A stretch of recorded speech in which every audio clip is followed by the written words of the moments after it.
বিসমিল্লাহির রহমানির রহিম। আবারও নতুন বাচ্চা নিলাম। আলহামদুলিল্লাহ, বাচ্চাগুলো সুস্থ আছে, ভালো আছে।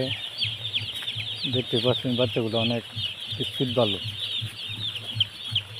তো সবাই বাচ্চা নেওয়ার আগে অবশ্যই আগে দেখে নেবেন বাচ্চার কোয়ালিটি কীরকম, বাচ্চাকে এগেট হবে নাকি, এগুলো অবশ্যই খেয়াল রাখতে হবে।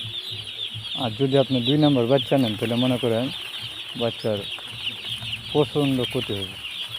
বাচ্চা আপনার যদি অসুস্থ হয়ে পড়ে তাহলে মনে করেন এই বাচ্চার 6-7 ঠিক হবে না বা জায়গাতে যাবে না। ওষুধ খাওয়ালেও ওষুধে সমস্যা হয় অনেক। দেখেন কী বাচ্চা নিয়ে আসলাম, কাটুংটা দেখাচ্ছি। New hook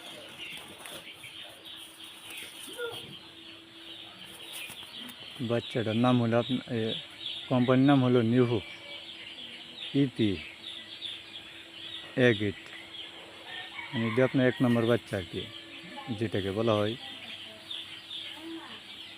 A+।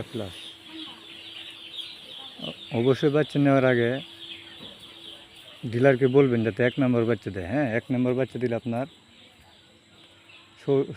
সুযোগ সুবিধা আছে। এটা আমাদের আরেকটু ফার্ম, এটা আমাদের আরেকটু ফার্ম। এটা তো বাচ্চা নেব কিছুদিন পর, এখন ভাইরাস চলতেছে তো এই জন্য মানে নিতেছি না। দেখেন, আর বাচ্চাগুলোকে প্রথমে আপনি পেপারগুলো বিছিয়ে নেবেন। পেপারে শুধু 1-2 দিন খাওয়াবেন। আমাদের আরেকটু ফার্ম ওই পাশে, যে পেপারগুলো আছে পেপারে শুধু 1-2 দিন দানা দিবেন, ফিটগুলো দিবেন।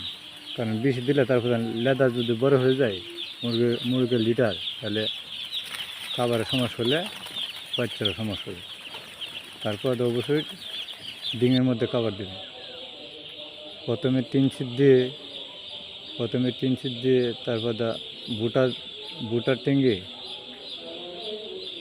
তারপর আপনার পেপারগুলো বিছিয়ে তারপর ভালোভাবে কাজগুলো করবেন পরিষ্কার পরিচ্ছন্নতাভাবে। ধন্যবাদ।